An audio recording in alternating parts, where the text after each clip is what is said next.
www.radioconsultoriempresarial.com.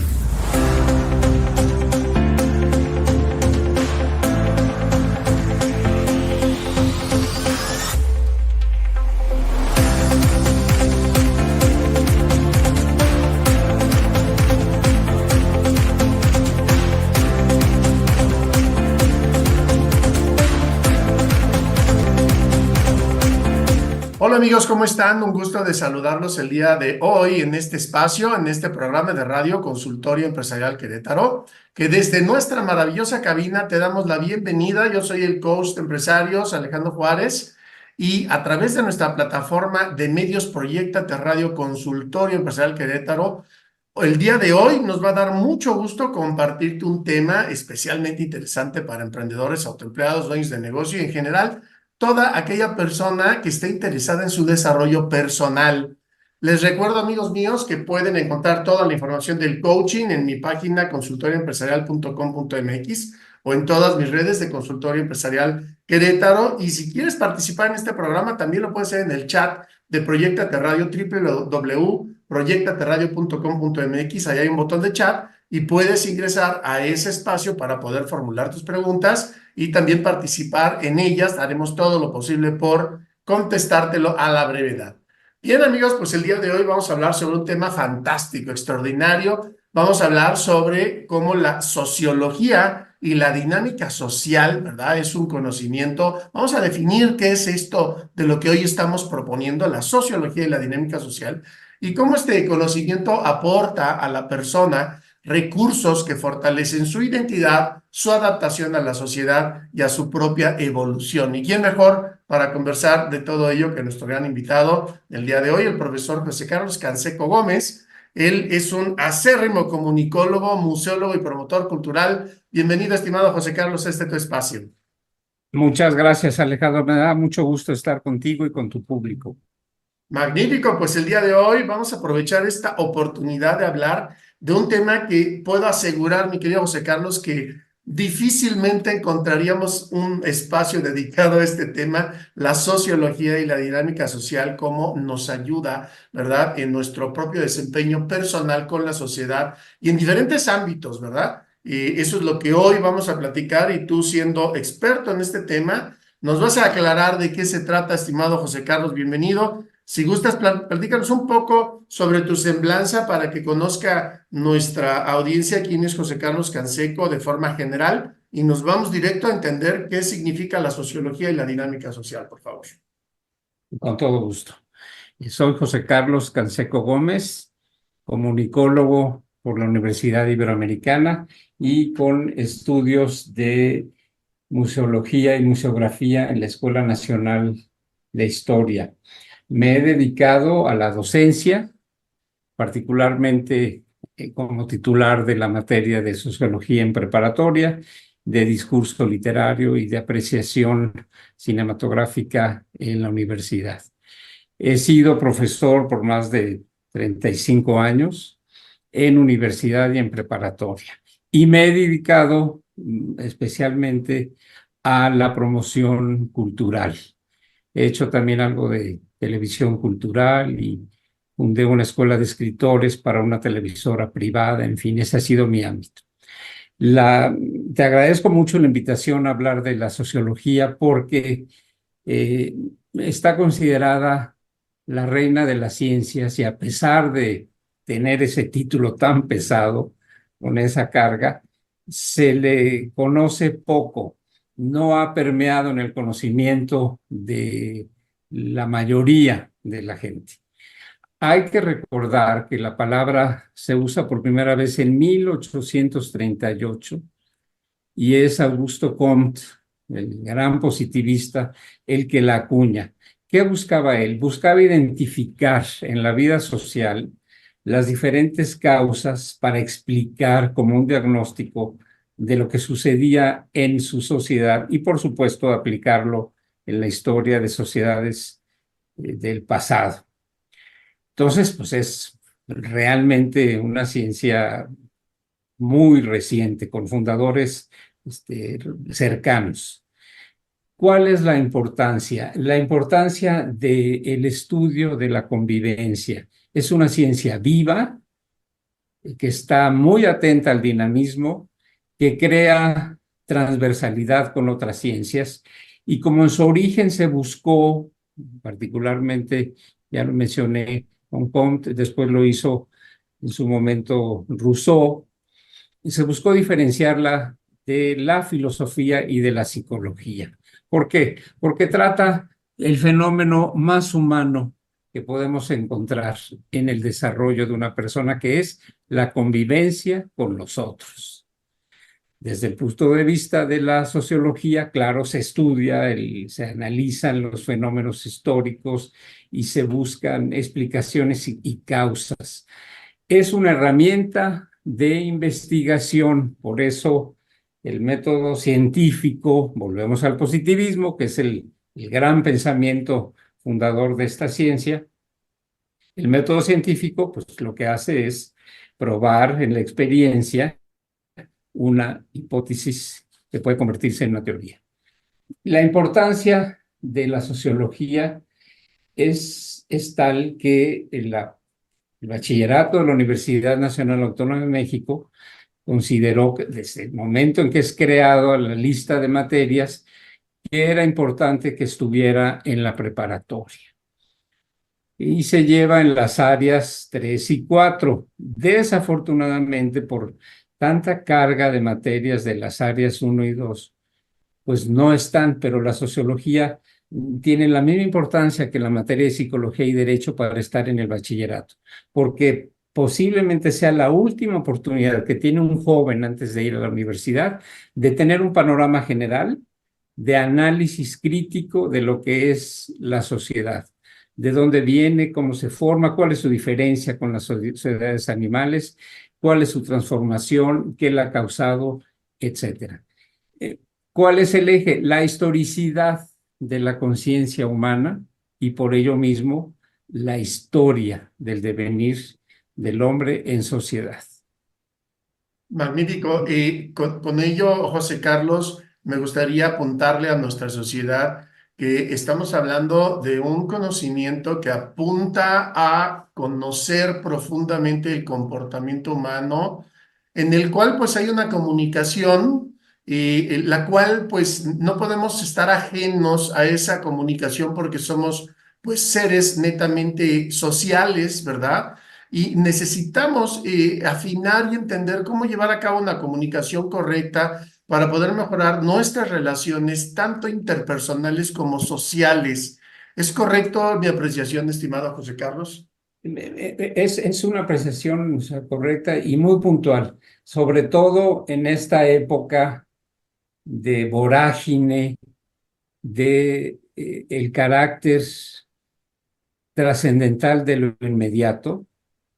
También es un aspecto importantísimo de estudio para la sociología, en que la tecnología pareciera resolverlo todo. Más que resolverlo, lo cubre todo. No nos auxilia, pero nos abruma también. No hay que olvidar que bueno, es una herramienta, son técnicas que producen progreso y desarrollo y que están diseñadas para mejorar la calidad de vida de las personas, pero abruman por su peso. El caso más cotidiano que yo pongo siempre de ejemplo con mis alumnos es el celular. Se nos ha impuesto como una tiranía tecnológica y estamos esclavizados. Es utilísimo, por supuesto, nos resuelve muchas cosas para emergencias, consulta de información, en fin, ¿no? Pero nos ha quitado tiempo de vida personal, podemos decir también de vida interior o de convivencia. Por eso es pertinente tu pregunta. La sociología lo ve todo, lo analiza todo, no juzga, que eso es muy importante. No es una ciencia que califique, no descalifica ni censura. Observa, analiza, archiva, comprueba, explica. como herramienta de estudio. Como ciencia social hay esta vincularidad y esta cercanía y vinculación con otras ciencias y con otros espacios. Por eso podemos hablar de campos de la microsociología como el individuo, su desarrollo, la familia como célula de la sociedad. ¿Dónde entrará aquí la sociología? A explicar e ilustrar cómo se ha modificado esa célula base de la sociedad a través del tiempo. En este momento y en este siglo XXI, no podemos hablar solo de una forma de familia. No, podemos explicarla a través de la historia e ilustrarla, pero hay muchísimas formas de familia y eso lo vemos de manera cotidiana. Esa es microsociología. La macrosociología es todo el conjunto de la sociedad, su historicidad, el sistema económico, las creencias religiosas, la forma de relacionarse de la sociedad, en fin. Es tan interesante la vinculación que hay con la antropología, que es otra de las ciencias que fueron de la mano con la fundación de la sociología, que bueno, podemos hablar hasta de los rasgos de la intimidad contemporánea. Los altares de la intimidad en nuestra época son los automóviles. Ahí es donde las personas comparten o se hablan las cosas más importantes. Ya no son ni algunos recintos particulares o los espacios. ¿Por qué? Porque vivimos gran parte del día en nuestros vehículos. Entonces, bueno, la sociología revisa, explica, atiende. Casos muy particulares que son muy interesantes. El estudio de las pandillas se realizó en México por el doctor César Rangel, gran sociólogo, fue maestro mío, fue rector de la Universidad La Salle. Sirvió de base como un trabajo de investigación. Él desarrolló esta investigación a lo largo de más de 25 años y estudió los sistemas de relación que tenían las pandillas en las zonas menos afortunadas de la Ciudad de México.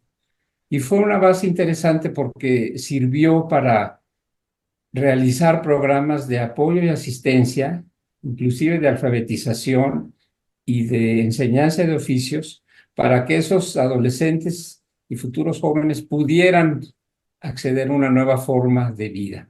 Entonces también es una herramienta útil que puede llevar beneficios a la sociedad.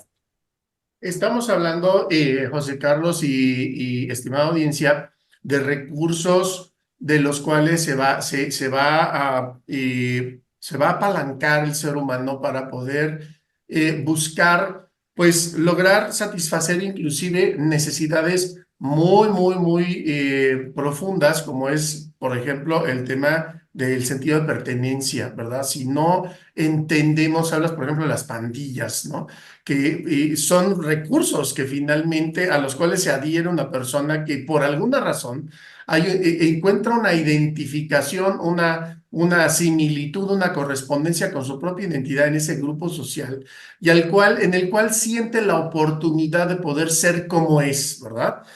Sin censurar, ¿no? El propósito o la naturaleza de una pandilla. Lo mismo sucede en los grupos empresariales, ¿no? Hay grupos en los cuales te sientes más afinidad y hay otros en los que no sientes esa afinidad y en todo ello tiene que ver justamente el entender tal vez intuitivamente, tal vez de manera inconsciente, que hay factores que te ayudan a hacer esas conexiones y te ayudan para desarrollarte, para comunicarte, ¿verdad? Y para poder brillar tal vez en algún aspecto. No sé si tú estás de acuerdo en eso, José Carlos. Y es un muy buen ejemplo. Me gustaría hacer eco de lo que hablas de los negocios, los emprendedores. El, Como herramienta de investigación y de estudio es utilísimo lo que la sociología puede aportar para alguien que tiene interés en iniciar un negocio o una pequeña empresa, porque desde el estudio del mercado hasta el campo del lugar donde se pueda abrir eso o la forma de pensar de la población en la que se estaría dando un servicio o atendiendo, está la sociología. Mencionabas algo muy interesante sobre el sentido de pertenencia. Creo, nuestro amable auditorio nos dará la razón, que en pocas épocas de la historia hemos estado viviendo una etapa en que la persona se siente sola, como la actual.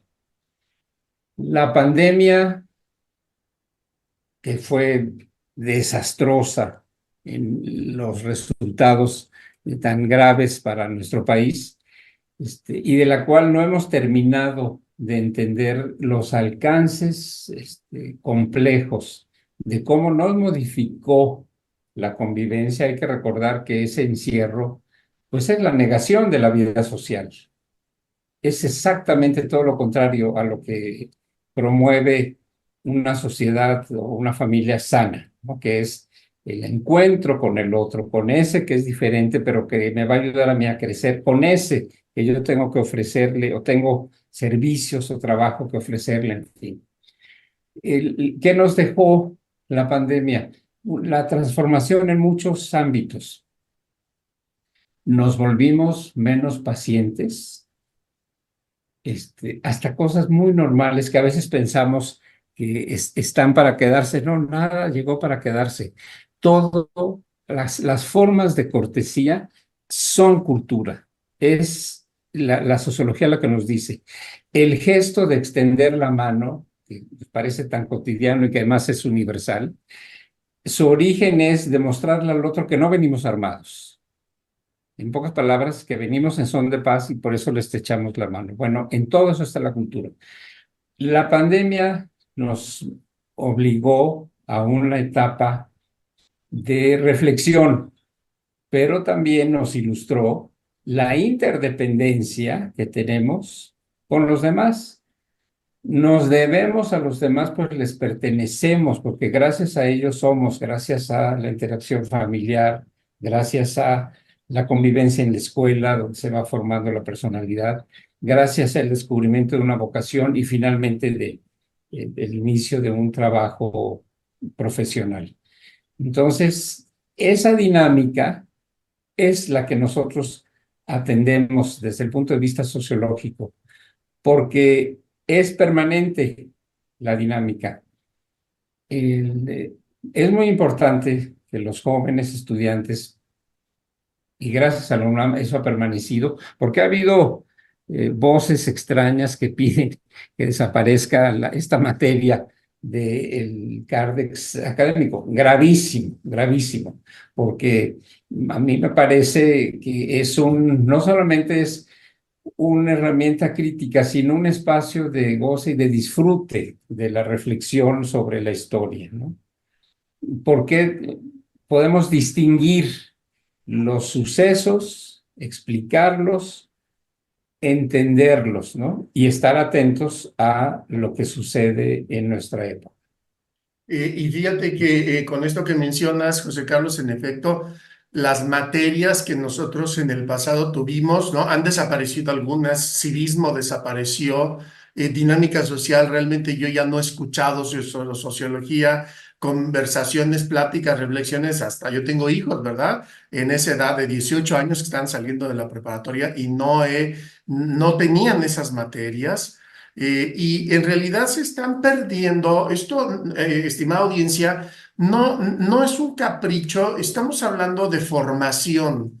La formación de una persona y en este espacio dedicado a la empresa y a los emprendedores, no podemos concebir, ¿verdad?, el desarrollo de un emprendedor o de un empresario sin su cultura, sin su propia formación y con materias como esta que te ayuda a desarrollar habilidades, ¿verdad? Como bien mencionas, la paciencia, la tolerancia, entender las diferencias, ¿verdad?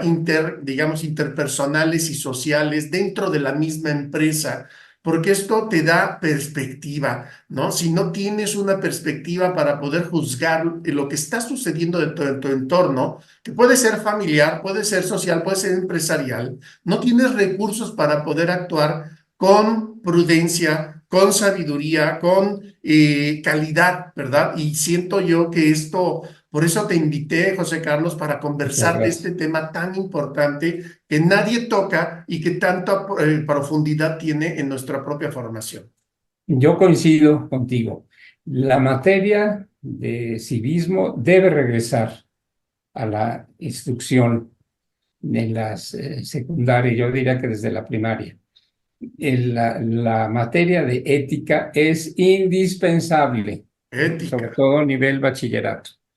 Y yo defiendo, por supuesto, la psicología y el derecho, pero creo que deben estar también la sociología. Algunas, algunos bachilleratos han transformado la materia, siempre con anuencia, por supuesto, de la Universidad Nacional Autónoma de México, y la han convertido en problemas socioeconómicos de México, que es muy interesante porque es la aplicación de la sociología a la problemática contemporánea en nuestro país y es muy válido. Yo también he tenido gusto de dar esa materia. Pero por eso lo digo, y lo constato y lo confirmo, que es en ocasiones el último momento de reflexión con un pensamiento sociológico antes de que nuestros alumnos, los que tengan esa oportunidad y privilegio, puedan llegar a la universidad.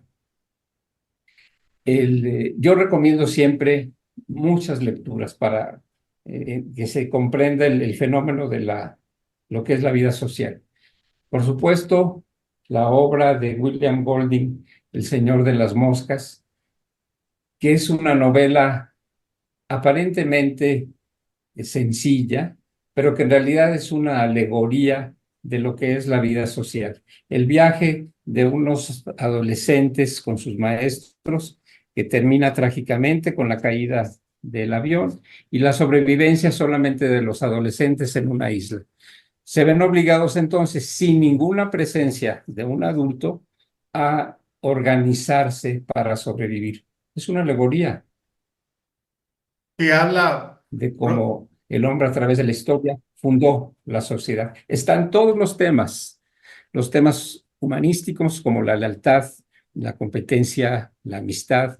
Están los temas de trascendencia espiritual como los mitos, la religión, en fin, yo la recomiendo muchísimo para Eh, jóvenes y para todo lector.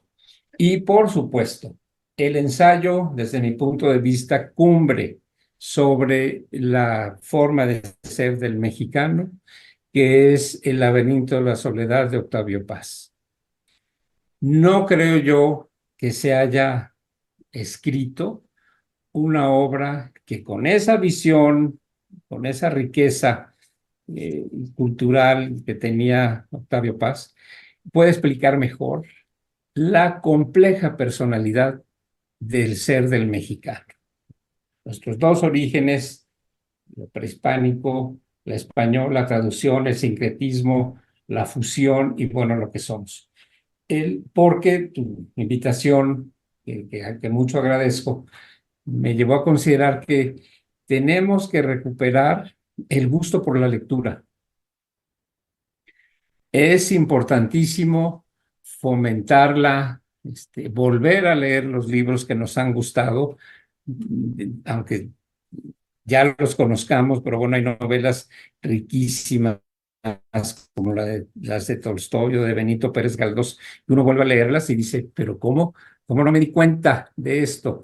Nos vuelven a contar cosas porque también nosotros estamos en cambio y en evolución, pero opino como tú, tenemos que defender materias que dan formación, no solo información, formación y, por supuesto, la pasión por la lectura.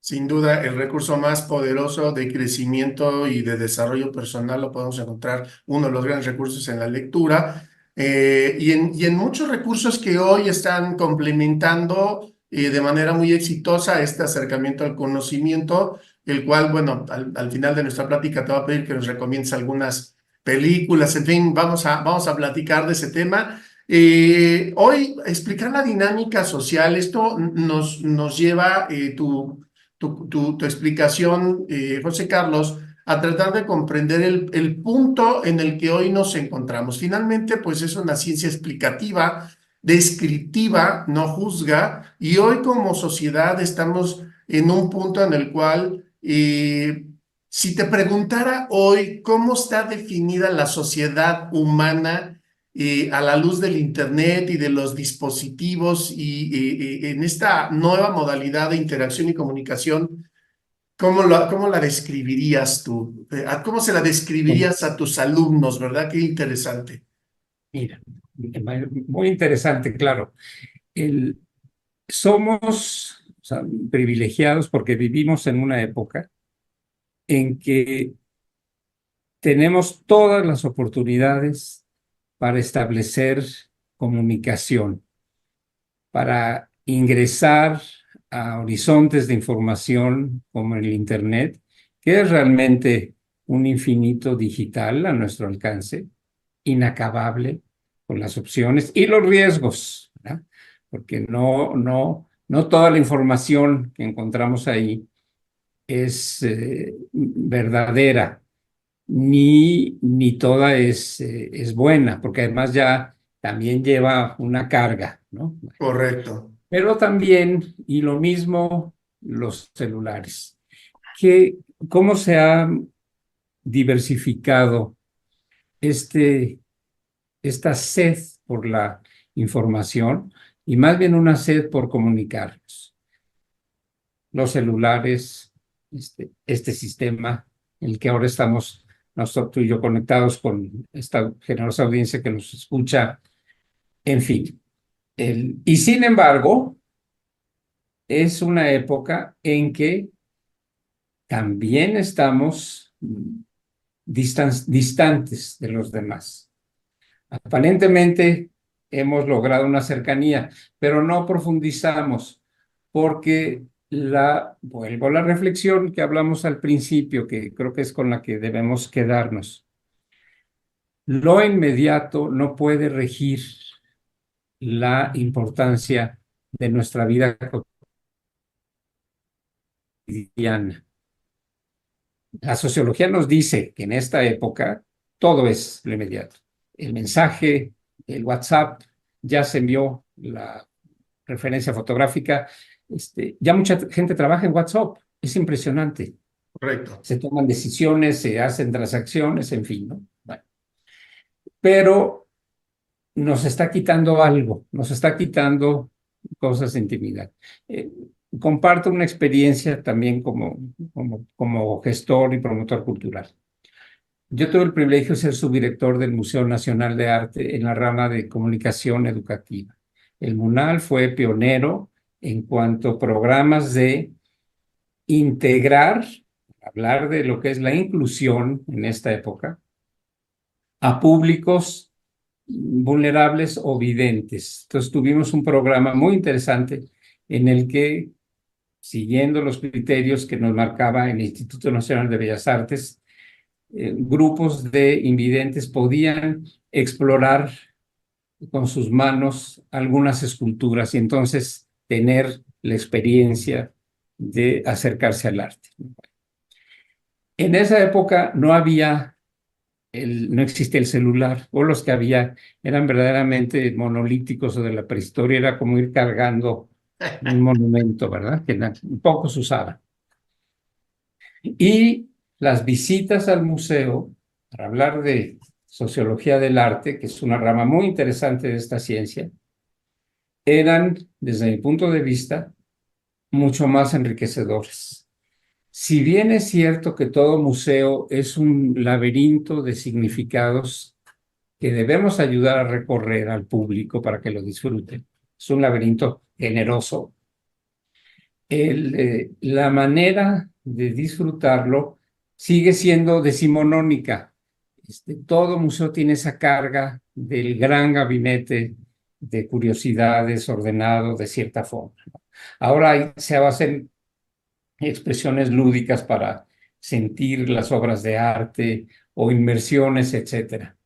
Sin embargo, los visitantes no pueden dejar su celular. Son incapaces de realmente ponerse frente a una escultura, una pintura y disfrutarla. Ah, no, todo el tiempo están dependiendo del celular. Mejores fotografías se pueden conseguir en las postales de la tienda del museo. Están mejor tomadas y además traen información. ¿Qué quiero decir con esto? Que la tecnología también nos está quitando el disfrute y el goce de la expresión artística.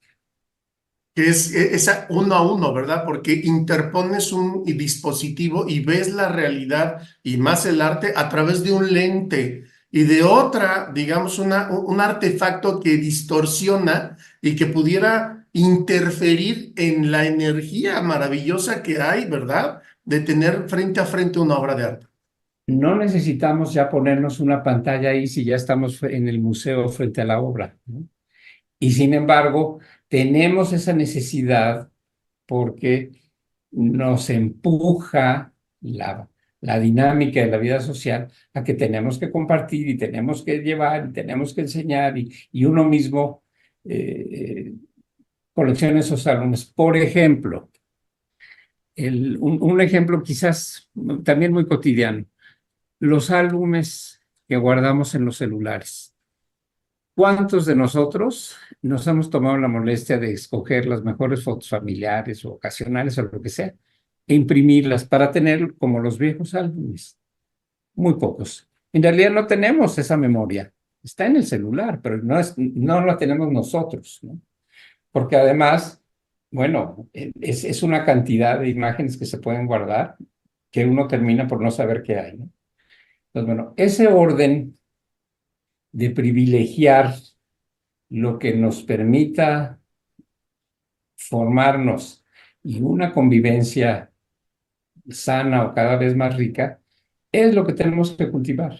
Eso no nos lo va a dar la tecnología, eso lo tiene que dar la conciencia de cada uno por sobre el uso de la tecnología, que nos deriva al gran tema, que es la discusión de este siglo, sobre las bondades o maldades de la inteligencia artificial. ¿Qué podemos decir? ¿Es un instrumento? Sí. Todo está, es un bagaje enorme de información, toda dada por personas, pero que termina siendo aleatorio bajo ciertas reglas, de acuerdo a cómo se haya construido ese archivo de datos o ese gran acervo, y es un experimento, pero jamás tendrá conciencia. Entonces, desde el momento que no es consciente de sí mismo, bueno, por supuesto que no podrá estar a la altura de la inteligencia humana, ¿no? Pero es uno de los grandes problemas de ahora, porque además está desplazando a una cantidad de creadores o de trabajo humano que es gravísimo. Artistas, escritores, desplazados por este nuevo orden de acomodo de la información. Son temas de debate muy, muy interesantes que también la sociología atiende. Excelente. Y José Carlos, comentarte lo siguiente. Hablando de justamente esta descripción de la sociedad en la que hoy estamos, a mí me parece que estamos hablando de una sociedad que se describe mucho por sus diferencias. Es la era de las grandes diferencias, ¿verdad? En las cuales hay dos posturas, ¿no? Que tenemos que adoptar.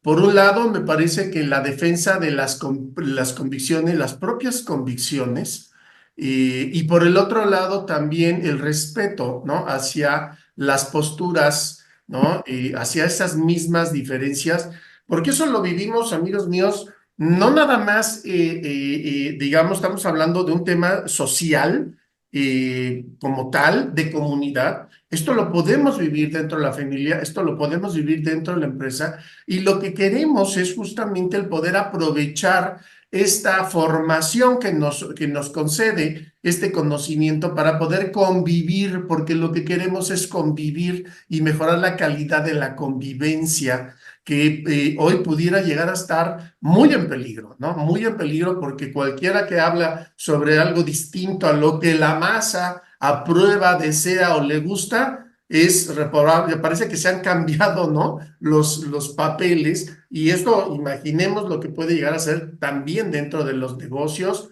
Entonces, ¿tú qué opinas de esta situación y estas dos posturas, José Carlos?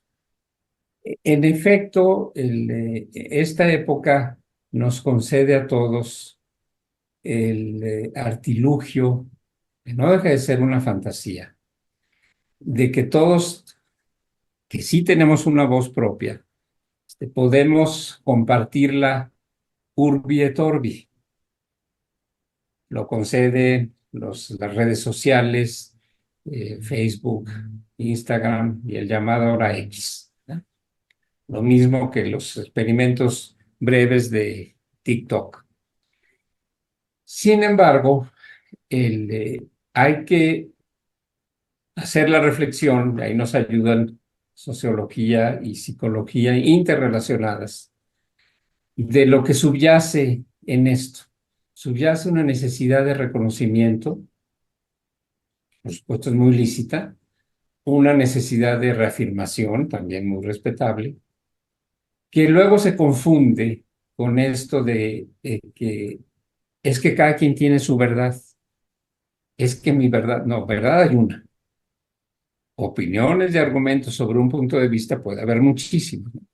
Pero sí hay uno lo ve en redes sociales, hay una beligerancia en cuanto a las opiniones. Yo coordino un grupo de Facebook, en septiembre cumplimos 11 años, los invito, se llama El Caballito Conservación, es un grupo, el primero en su género, pionero de la protección del patrimonio artístico, cultural e histórico de México, que fundara mi amigo en paz descanse, Guillermo Tobar de Teresa, para denunciar el daño que se había hecho a la escultura de Tolsá. 5 años después se restauró y bueno, y sigue ahí. Y por eso he aprendido un poco este otro espacio de el community manager, que ahora son herramientas muy comunes también en toda empresa, que es el manejo, no deja de ser un ejercicio electrónico de comunicación social, ¿verdad? O de relaciones públicas, que es muy necesario. Pero ahí leo y puedo percibir el tono, y decía yo la beligerancia, o la vehemencia de ciertos comentarios. Sí, todos tenemos el derecho a expresarnos, pero hay que ser responsables de nuestros juicios y argumentar. Ahora ya nadie argumenta. Todo el mundo o se enoja o algunos se ofenden. Desde hace varios años entramos en un espacio, me refiero a la opinión pública, o sea, que forma opinión dentro de la masa o el sistema de comunicación de medios masivos que conocemos, en que empezó a sembrarse y finalmente impera la corrección política. No se puede hablar de cierto tema porque se ofende o se afecta tal ámbito, en fin. Entonces, eso sí ha restringido un poco esta libertad de expresión de la que tanto nos sentimos orgullosos.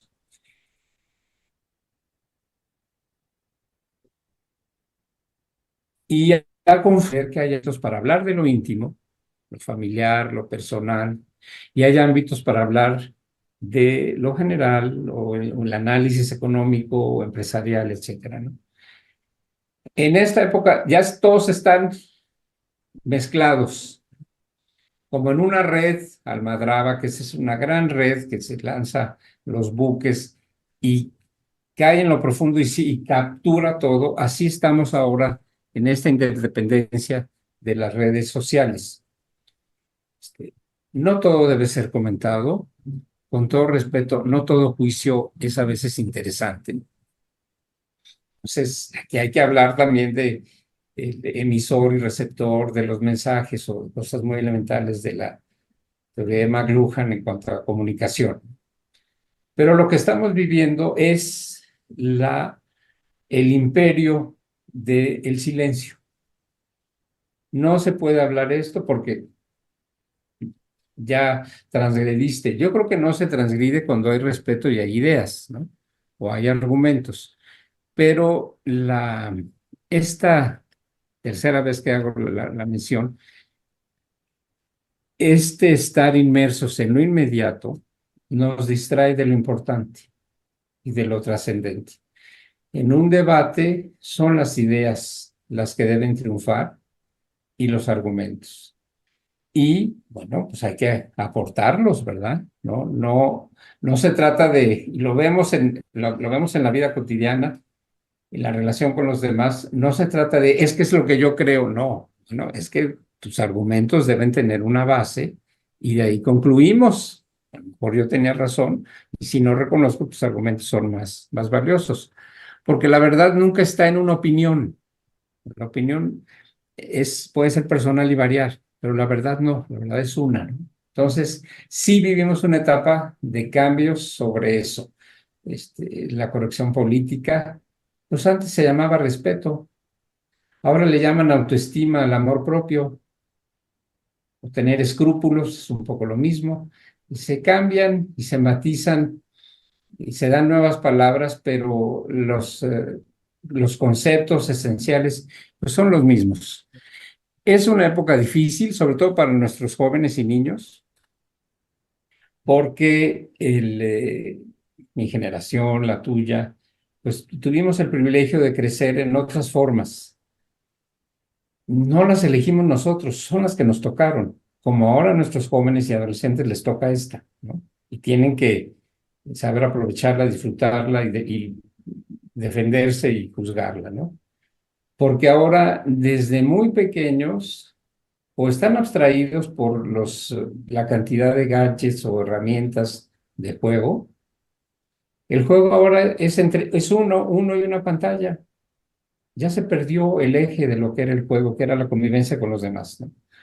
O es eso, o es esta imposición o promoción de figuras populares, de la cultura popular, que, pues, cuyos contenidos, porque todo en nuestra vida es un contenido, y de contenidos que, pues, son francamente poco valiosos. Me refiero a expresiones de la cultura popular como canciones modernas que uno las escucha y piensa, dice uno, pero ¿cómo estoy oyendo esto? Estas expresiones de misoginia, de falta de respeto a la figura de la mujer, en fin. Pero volvemos a la sociología, no es casual que surjan estos cantantes como el Bad Bunny o Maluma, no vienen de la nada, vienen como una parte que expresa una forma de ser, un malestar y una decadencia de la vida social. Desgraciadamente, vuelvo a la sociología del arte, ha triunfado el feísmo. Estamos entre dos espacios de expresión artística. A diferencia del impresionismo, que los pintores dijeron, las cámaras fotográficas, esa tecnología nos está copiando, o sea, ¿cómo le vamos a dar la vuelta? Y dejaron el realismo y nació el impresionismo, que es uno de los movimientos estéticos más hermosos en la historia del arte universal. Y ahora, ¿qué dicen nuestros artistas? No, yo puedo mejorar la calidad del realismo que está dando esa cámara. Y uno ve los trabajos hiperrealistas de artistas contemporáneos y es sobrecogedor, es verdaderamente increíble. Bueno, claro, eso tiene un valor, pero si nos enseñan que en Miami se colgó un plátano pegado con una cinta y eso alcanzó una cotización, nos habla de otro fenómeno que también la sociología analiza, que es la ley de la oferta y la demanda y el mercado del arte.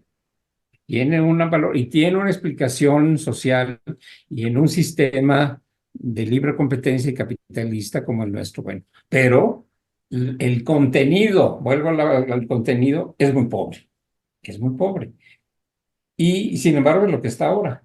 Hay que recordar que en nuestro país, en el siglo pasado, de los 30 a los 60, pues fue una capital cultural de música popular universal, con grandes compositores como Agustín Lara, por supuesto, o María Grieber, con la domesticación del bolero a la mexicana, con grandes intérpretes, con el surgimiento de los tríos, en fin. Entonces, todo eso que floreció, de pronto uno dice, caray, ¿qué estaremos haciendo mal? Que no están ahora esos talentos o esa expresión artística.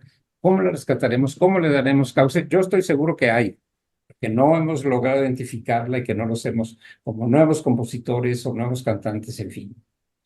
Y que impere, porque eso también era comercial y muy válido, y vendía, y bueno, la XCW, que era la voz de toda la América Latina, en fin, ¿no? Entonces, no está peleada la calidad de los contenidos con la comercialización de los mismos. Lo que ahora no tenemos es calidad. Y José Carlos, hablando, digamos, de esta encrucijada en la que estamos hoy, frente a esta encrucijada, a mí se me viene a la mente para poderle comentar y finalmente ir concluyendo a nuestra audiencia tres palabras interesantes, ¿verdad? Una de ellas es la adaptación, una segunda, las convicciones y una tercera, la inteligencia. ¿Cómo quisiera conectarlo y me gustaría escuchar tu opinión? Bueno, hoy no podemos negar que estamos en un momento en el cual no nos podemos abstraer de lo que está sucediendo, sea lo que esté sucediendo en la sociedad, y tenemos que integrarnos y para eso la adaptación nos da esa posibilidad, ¿verdad? Una adaptación significa moverse, es decir, entender que por más que quisiéramos estar rígidos, no va a suceder, ¿no? Esa rigidez puede jugar en contra de nosotros y no a favor, motivo por el cual por ahí dice, ¿no? Que sobrevive mejor no el más fuerte, sino el que mejor se adapta, ¿no? Al cambio y a lo que está sucediendo. No sin perder de vista que hay convicciones, porque eso no significa perder nuestra propia esencia, nuestras convicciones, nuestra propia personalidad e inclusive nuestra visión de vida, defenderla, ¿verdad? Desde lo profundo de nosotros, pero con ese respeto del que hablábamos y de ahí conectaría la inteligencia, ¿verdad? Hay que vivir y sobrevivir en este mundo con inteligencia. Y eso significa justamente hacer una combinación y una ecualización de estos tres factores para, exitosa para poder tener un desarrollo y también un disfrute, ¿verdad? Porque no venimos a sufrir, también venimos a disfrutar, pero no podemos tampoco transgredir ni alterar lo que está sucediendo. ¿Tú qué opinas de esto? Opino que, bueno, unirse tres conceptos muy interesantes y retomando un poco el perfil de este espacio que generosamente me has invitado.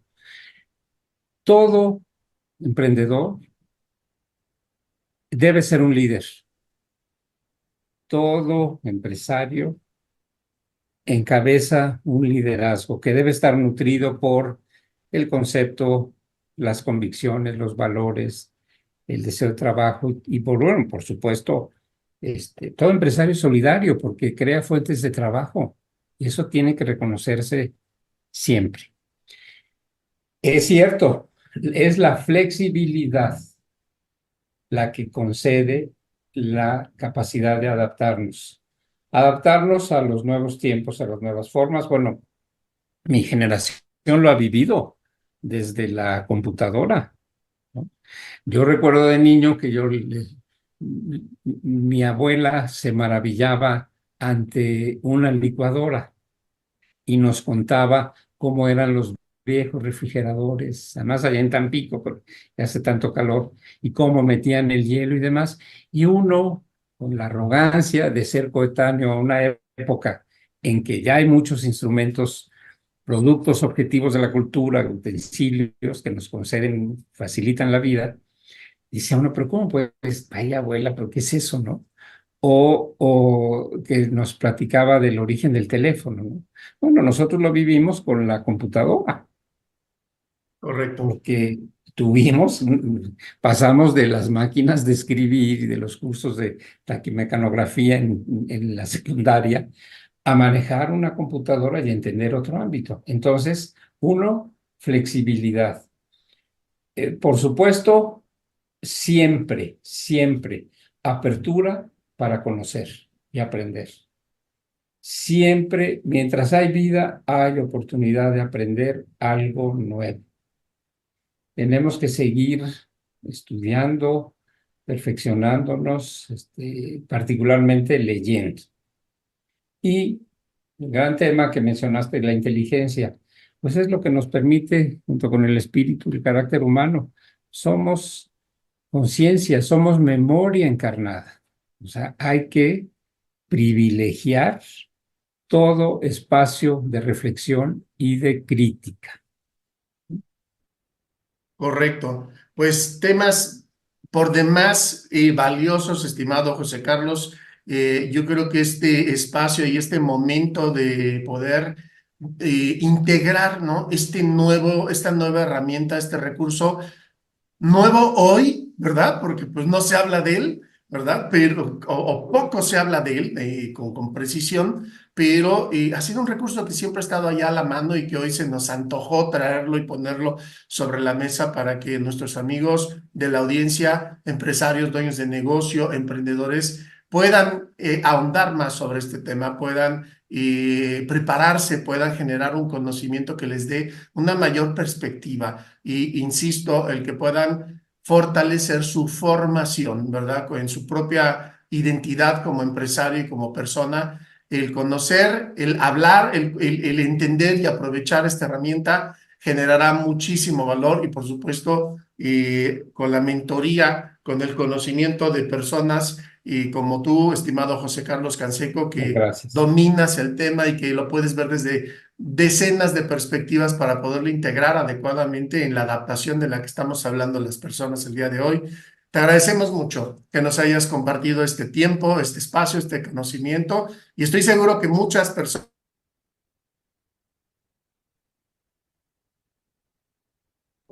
estimado José Carlos, me gustaría que le pudieras comentar a nuestra audiencia cuál podría ser el canal para comunicarse contigo y poder ahondar en este tema. Les comparto, estoy en redes sociales, en Facebook, como José Carlos Canseco Gómez. También los invito a el grupo de protección del patrimonio cultural mexicano en Facebook, que se llama El Caballito Conservación, y mi correo electrónico es josecarlos-canseco@hotmail.com. Excelente, pues una gran oportunidad, estimado José Carlos, te agradecemos muchísimo tu tiempo, tu espacio, el conocimiento que nos has compartido y estaremos muy ansiosos de poder tener una parte 2 o 3 o 4, las que sean necesarias Encantado. Con para mucho poder gusto. ahondar en esto y generar herramientas y recursos de alto valor para nuestra audiencia. Gracias, estimado José Carlos, por tu tiempo y espacio. Muchas gracias, Alejandro. Gracias por invitarme y gracias por escucharnos. Magnífico, pues a nuestra audiencia les agradecemos también. Recuerden, todos los jueves de 2 a 3 de la tarde tiene una cita con el conocimiento empresarial y con el crecimiento humano. A veces tenemos fechas en las cuales también hay un poco de ausencia, son las fechas festivas, pero trataremos de que sean las menos. Con mucho gusto, yo soy el coach Alejandro Juárez de Empresarios y Emprendedores, todos los jueves y lunes de 2 a 3 de la tarde. Que tengan una bonita tarde. Hasta pronto. Gracias, José Carlos.